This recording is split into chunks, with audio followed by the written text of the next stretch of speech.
Hello, everyone. Welcome to March's episode of This Month in World War II. Starting with this month, the history-based reports that I do will run a little differently. It's going to focus on a single battle still, but the month of focus will be the next month. This way, you can download the mission, give it a shot, and let me know how it goes. This month's battle is focused on the Soviet push to Sevastopol during their operation to retake the Crimean Peninsula, beginning in April of 1944. I would like to apologize for the change in audio quality. I'm at a temporary location doing this recording session, so I'm sorry, but this is what I have to work with right now.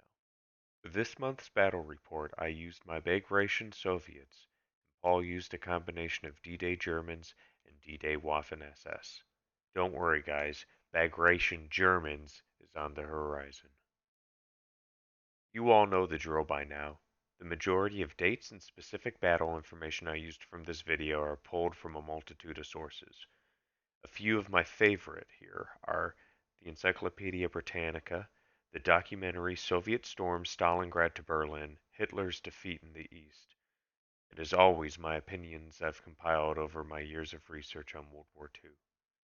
When using anything U.S. Army related, I enjoy using the U.S. Army History website, and the Imperial War Museum website is a fantastic resource as well. The music you're hearing is from an online project called Muse Open. They have a singular goal in mind, and that's the sharing and collecting of copyright-free music for content creators and musicians. I'll link their website in the description. As always, these videos are meant to be purely educational and no copyright infringement is intended. Similar to last month with the Korsun Cherkasy Pocket, the overall story behind this battle is the wider German retreat throughout the Eastern Front throughout the spring of 1944. Heading south from Ukraine, the Crimean Peninsula was captured from the Soviets in 1942. It was host to some of the bloodiest fighting on the Eastern Front. Throughout April and May 1944, it was recaptured by the Red Army. Unfortunately, I had a lot of difficulty tracking down specific battle information, like I've been able to for previous battle reports and historical sections in my videos. All I really managed to track down was this army moved here and took this at this date. There wasn't really any specific actions that I was able to track down. So this time I looked more into the geography of the Crimea to try and figure out how I could make somewhat of an interesting mission, keeping the mission mostly the same this time, just changing the setting, so to speak. The peninsula can be split into three different geographical zones: the steppe, the mountains, and the southern coast. This month's mission is going to be focused on the fighting in the steppe or prairies on the road leading to Sevastopol. For anyone familiar with steppes or prairies, it is very wide, very flat terrain, perfect for armored warfare, especially the kind showcased in World War II. A lot of maneuvering, not that much cover, and that will be reflected in the mission rules. The Soviet attack was launched on the 8th of April, with the 4th Ukrainian Front's 2nd Guards and 51st Army leading the charge against the German 17th Army. The defenses quickly crumbled and the city of Kerch was reached on the 11th of April. The fighting then centered around the port of Sevastopol as the Axis forces implemented an evacuation. The evacuation was a joint Romanian and German operation. The actions taken by the Romanian Army and Navy during this evacuation were the most complex taken by them during the entire war. Romanians didn't lose a single vessel during this operation, and over the course of the evacuation, over 113,000 Axis troops were successfully pulled out of Crimea. Around 63,000 of them were pulled out during the first phase of the evacuation. The last pockets of German resistance in the Crimea were destroyed on the 12th of May.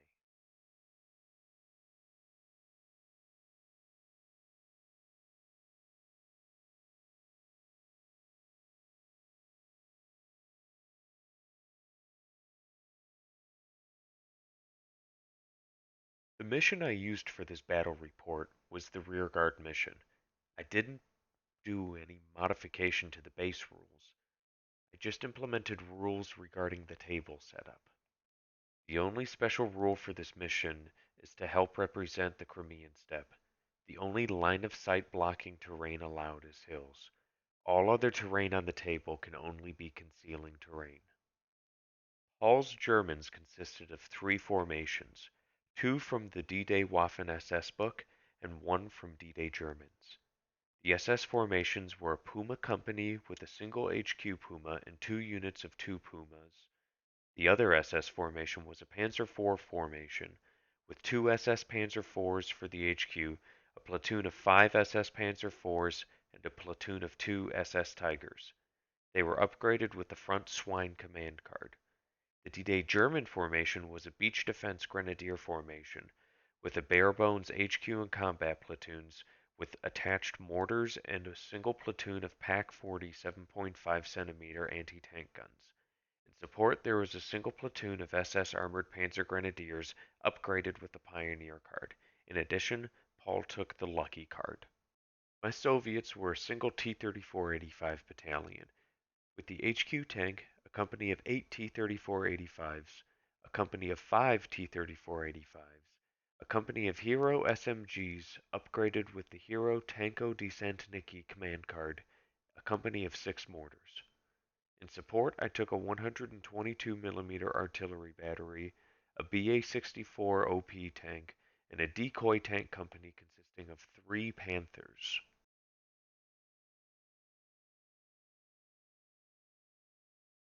The table was set up as so: defenders half shown in blue, attackers half shown in red. As per the mission guidelines, the only line of sight blocking terrain are the 4 hills, that I'll someday get around to painting, texturing, and flocking so they match the table. I then placed the 2 objectives in Paul's half of the table, 16 inches from his long edge and 16 inches from his short edge. After that, Paul placed his minefields. Then he placed one ranged-in marker covering the road, and I placed mine on each objective. After that, Paul placed his armored panzer grenadiers in ambush, then deployed his force. Paul deployed his 5-tank Panzer IV platoon behind the hill on the left with the mortars directly behind them. Both beach defense platoons were deployed near the center, with their formation HQ deploying behind the PaK-40s for the morale rerolls. The Panzer IV HQ deployed with the beach defense platoons. The entirety of the Pumas deployed with the 2 Tigers on the right side of the table. I deployed mostly on the right side of the table, with the mortars on the left. My Hero SMGs deployed on the 5-tank T-34 company with the formation HQ right next to them. The decoy Panthers deployed next to the formation HQ, and the 8-tank T-34 company deployed next to the decoys. After deployment, Recon by Combat triggered, and I shifted one of my ranged-in markers, focusing on the PaK-40s and the Panzer IV HQ unit.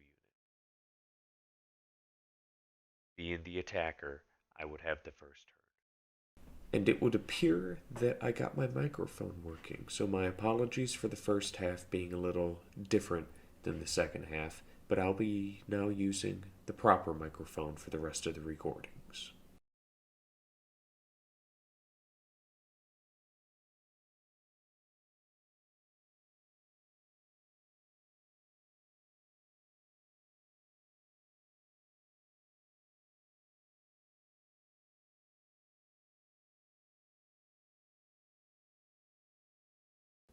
For my movement, there is a general advance across the board with any artillery remaining stationary. The 122s did a repeat bombardment on the PaK-40s and the Panzer IV HQ. The mortars managed to range in on the same location. One of the Panzer IVs is destroyed and one of the PaK-40s is flattened. The T-34s fire on the Pumas, managing to kill one. For the German starting step, the PaK-40s fail their rally and the armored Panzer Grenadiers come in from ambush. There is some confusion with using the transports in ambush. Neither Paul or I had ambushed with a unit with attached transports before. According to the rules, any ambushers must be deployed inside of their transports. However, we decided to keep it as is because if we had known this, Paul would have had the transports ambush a little bit further back and then had the Panzer Grenadiers move out after the ambush was revealed anyway. If that is legal or not, please let me know in the comments so that we can potentially do it right next time. For his movement, the Panzer IV platoon blitz over to the right, the Panzer IV HQs blitz up the hill, and the Puma HQ and the Puma section fall back. For shooting, the Panzer IV's Tigers and Pak 40s fire on the T-34s, managing to destroy 3 and bail 2. The half-tracks and the Panzer Grenadiers fire on the T-34s, triggering saves for the Hero SMG company, killing every single one of them but the unit leader. For assault, the Panzer Grenadiers assault the T-34s, and 3 stands die during the combat.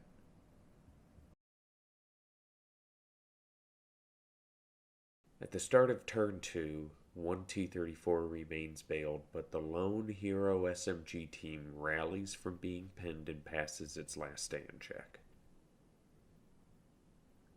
The T-34s and Panthers move up the hill, and the T-34s with the lone SMG team remain stationary.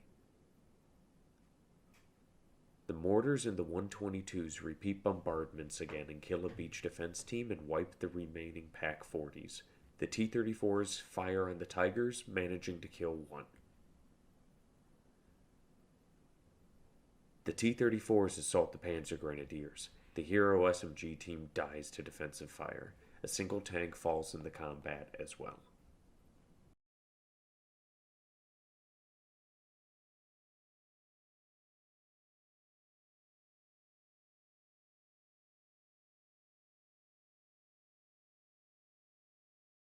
In the starting step for the Germans, the mortars are withdrawn and the Tigers pass their last stand check.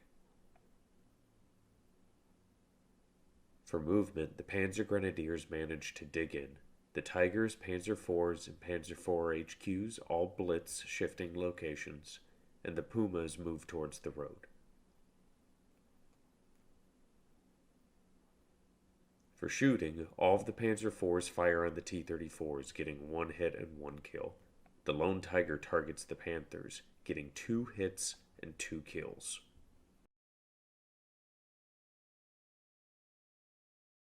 For the Soviet starting step of turn 3, the remaining Panther fails its last stand check and flees. For movement, the T-34s rush the Tiger, but the T-34s that formerly had the SMGs on them hold position. For shooting, the T-34s fire on the Tiger, bailing it.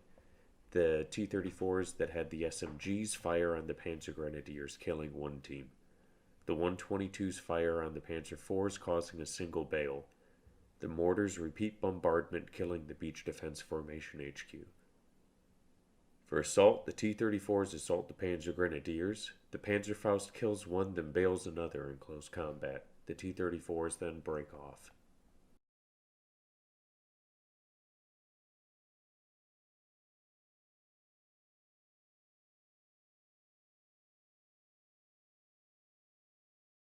For the Germans, they pass all of their remounts, and the Panzer IV HQ is withdrawn. For movement, the Panzer IVs fail their blitz. Front Swine is discarded to re-roll their failed blitz, and they pass the re-roll. The Tigers blitz. The Beach Defense platoon moves onto the objective, and the Pumas dash up the center road, eyeballing the mortars. For shooting, the Panzer IVs fire at the T-34s, getting 6 hits, killing 3 and bailing 1.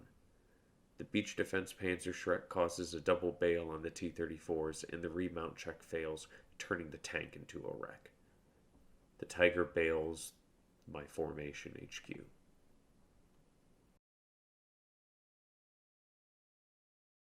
For turn 4 in the Soviet starting step, the Formation HQ tank fails its remount. For movement, the T-34s move up onto the hill. For shooting, the mortars fire on the beach defense platoon, pinning them but not killing any. The 122s bombard the Panzer IVs, managing to kill 3 of them, and the remaining T-34s fire on the Lone Tiger, killing it. Continuing with my theme of messing up this video, apparently I didn't record German turn 4 or Soviet turn 5. So for the time being this will have to do. At the German starting step, the Panzer IV formation breaks and flees. For their movement, the Panzer Grenadiers move towards the T-34s and the Beach Defense Grenadiers move onto the objective. The half-tracks start the shooting phase, pinning the 122s in the back. The Pumas fire on the mortars, killing 2 teams. The Panzer Grenadiers assault the T-34s and every stand but one dies to defensive fire. The Beach Defense Grenadiers charge into the T-34 formation HQ, bailing it in combat. The T-34 passes its double bail check but then fails its counterattack, turning it into a wreck. The 122s fail their rally check, making them unable to fire a bombardment this turn. The T-34s shift to try and put fire onto the Pumas. One T-34 and the mortars fire on the beach defense platoon, causing no casualties but continuing to keep them pinned. The other T-34s fire on the Pumas, killing 1.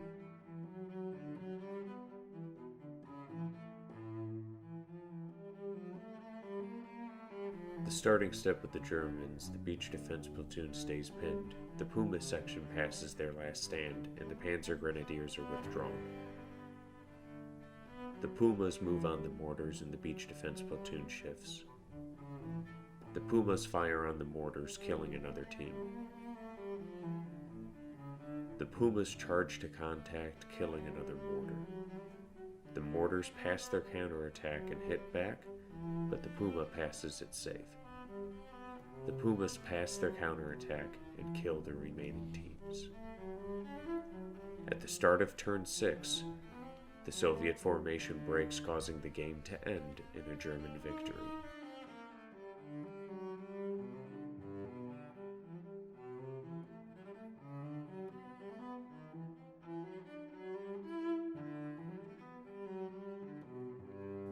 Man, oh man, did that game have some fantastic rolling on Paul's part and horrid rolling on mine. The Panzer Grenadiers should not have survived that many MG shots in the open like they did, and the Panthers, oh man, the decoy Panthers, they missed all their shots, died, and then ran away. Paul also passed a mistaken target on his Pumas at the end when I targeted the formation HQ. I don't think I'm going to run the Tango de Sant'Niki, however the hell you say it, card again. As neat as it is fluff-wise, who doesn't love the image of SMGRU Soviets riding into battle on the back of T-34s? With how the rules work for passengers on tanks, they die way too quickly and easily. It was a nice game. I'm happy Paul got a win under his belt, and he played a fantastic list for it. As always, thank you for watching. Please like the video, subscribe to my channel, and hit that little bell icon to be notified when the next video drops. The rules we used for this are linked in the description. If you can, play a game or two with any of my modified missions and let me know how it goes. I'd love to hear feedback and stories from your battles. Again, thanks for watching, and we'll see you in April for the next episode of This Month in World War II.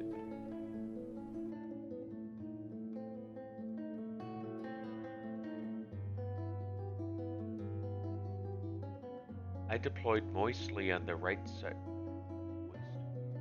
What am I? I deployed moistly on the right side of the table.